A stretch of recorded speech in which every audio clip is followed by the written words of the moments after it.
Bom, a gente vai agora conversar aqui no estúdio com o delegado Odilo Sena, que está presidindo o inquérito policial que investiga esse caso aí de cárcere privado. Bom dia, delegado. Seja muito bem-vindo aqui ao Notícia da Manhã. Bom, delegado, eu queria que o senhor explicasse para a gente há quanto tempo vocês estão investigando esse caso e o que caracterizou para a polícia cárcere privado no caso dessa relação aí entre afilhada e madrinha, nessa situação que foi mostrada agora na reportagem. Bom dia. Bom dia. O cárcere privado, assim como o sequestro, é um tipo de crime que a gente chama na doutrina de crime permanente. Ou seja, ele se protrai no tempo, né? Ele não, inclusive, o flagrante dele é perpétuo. Enquanto houver a situação de cárcere, de restrição ao direito de vir, existe o cárcere privado. O cárcere privado também, ele se adequa também na questão do cárcere psicológico. Ela tinha a chave de casa, ela podia sair qualquer hora, mas não sabia como fazer. Ela não sabia para onde ir, ela não tinha conhecimento de como ela não sabe discernir uma nota de R$2, de R$50. E, além do mais, ela tinha um apego, a Francisca, a Janaína, ela tinha um apego também com a criança. E, inclusive, a criança chamava ela de mãe. Pelas investigações, pelas oitivas de várias testemunhas, dessas testemunhas que mais se aproximaram dessa menina, praticamente quem criava a criança era ela. E, praticamente, enquanto a criança não estava em casa, se ela estivesse em casa, a criança estava do lado, ela tinha que ficar do lado dela, inclusive na hora de dormir. Então, de maneira geral, a Janaína ela não tinha nenhum tipo de benefício, ela não recebia salário, ela tinha um quarto para dormir, mas muito mal estruturado, era quente, as roupas era misturada em um cômodo e misturada também numa mala. É uma situação triste porque na versão da investigada, ela disse que ela tratava ela como uma filha. A gente não percebeu dessa forma, né? A gente viu outra coisa lá, ela maltrapilha, e segundo ela, usava apenas e tão somente roupas usadas, né? Dela proprietária, como de outras pessoas que passavam para ela, roupa que ninguém queria. Enfim, ela tinha uma vida, ela não sabe o que é um aniversário, ela não sabe ler, ela não sabe escrever. Ela não frequentou a escola? Nunca frequentou a escola. Ela chegou à casa dessa empresária com qual idade? Segundo os primeiros depoimentos, ela chegou aos 12 anos de idade. Hoje ela tem 27, então a gente conclui que foram 15 anos nessa situação de penúria, né?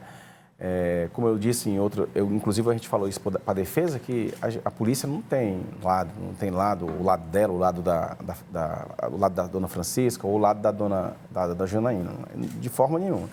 A questão os elementos, todos os elementos, todos, sem exceção, indicam isso. É o que a gente viu como policial, como ser humano, é o que a gente viu e o que as pessoas contam.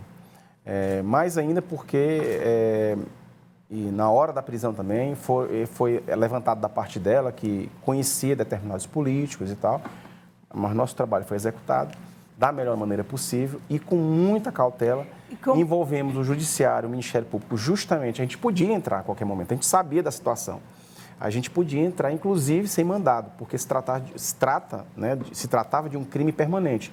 Mas por cautela, por questão dos filhos dela, pela questão das crianças, principalmente da especial, a gente se resguardou, procurou o Judiciário, se cercou de muito cuidado e efetuamos ontem a prisão.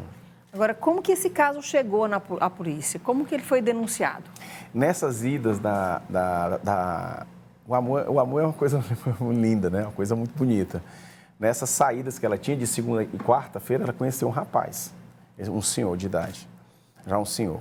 E começaram a se relacionar, eles começaram a namorar. Nesse namoro, ela começou a se abrir para esse senhor. E esse senhor estava muito apaixonado e preocupado com ela. Inclusive, deu um celular para ela, para manter essa comunicação e também saber o que estava acontecendo. Porque ela alegava para esse senhor que apanhava, que era torturada, que era mal cuidada, que não recebia salário, enfim, naquela situação que todo mundo já sabe. E aí, esse senhor nos procurou foi até a delegacia, contou-nos a história, e a gente colocou em praticamente a delegacia, por conta dessa cautela que a gente está falando, principalmente por causa das crianças, principalmente por conta também da situação de hipossuficiência da própria vítima, enfim, a gente cercou de cautela. Eu busquei a mãe dela no Maranhão, eu trouxe para cá, essa mulher contou-nos a história, ratificou com quem a gente tinha, a gente aprofundou as investigações, a gente colocou os meninos em campo, praticamente passamos o final de semana trabalhando, com a minha equipe, a gente representamos ainda no sábado ainda, demorou um pouquinho, mas a gente entende, é uma burocracia, é muita coisa lá para o judiciário, mas ontem saiu a decisão e nós cumprimos a decisão. E no caso, ela não tinha essa comunicação com a família sabia onde ela estava, ela sabia onde estava a família, mas não tinha essa comunicação? Muitas pessoas reclamaram, eu percebi isso nas redes sociais, as pessoas falando, mas por que com a mãe, 15 anos, por que com a mãe, um pai, deixa acontecer isso, tal. É pura falta de informação. Essas pessoas são pessoas simples, pessoas que não sabem escrever, não sabem ler, não têm discernimento nenhum do que acontece hoje em dia. O mundo hoje é muito complexo. E a gente, sem educação, sem instrução, nós somos meros peões na mão de um sistema perverso, inclusive de pessoas perversas. E foi isso, a meu ver, e foi isso que aconteceu. A família dela, da Janaína, é uma família humilde, é uma família pobre, que vive no interior do Maranhão, que come, tem morada, mas são pessoas simples. A investigada é uma pessoa de posses, é uma pessoa que tem uma estrutura econômico-financeira interessante, é uma pessoa conhecida da região lá no Maranhão, respeitada. E esse poder, acredito eu, esse poder, essa estrutura socioeconômica é que fez com que ela usasse esse poder contra essa família, ameaçando essa família na busca de trazer uma pessoa para cuidar dos filhos dela. Ok, então, o que deve acontecer agora, delegado? A empresária continua presa? O que alega a defesa também? Ela continua presa, é uma prisão temporária de 5 dias, mas existe a possibilidade de ser decretada também a prisão preventiva. É um caso triste, delicado e ontem mesmo nós somos policiais, a gente está há 20 anos, Joatã, os meninos lá, o Vieira, somos policiais bastante experientes.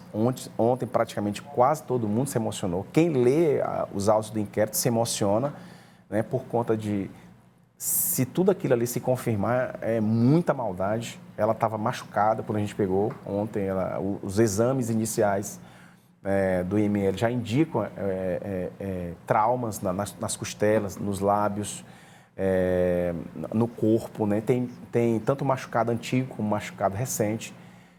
Antes de ontem mesmo, ela levou segundo ela, levou uma surra. Da empresária. Isso. Na semana passada também houve isso aí por conta dessa questão do namorado, né? Que ela não aceitava, inclusive o pai do filho dela foi entregar um celular, segundo consta, foi ameaçado, o seu Osmar foi ameaçado, enfim. É uma história triste que emocionou a delegacia, acho que emocionou o estado inteiro,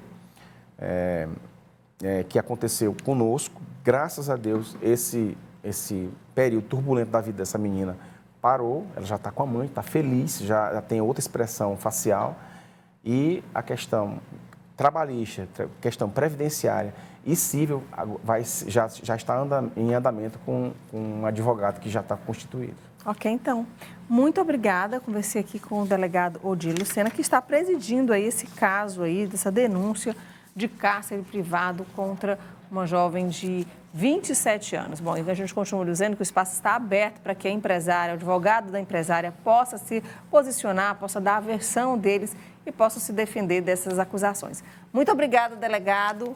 Bom trabalho, tá bom? Obrigada.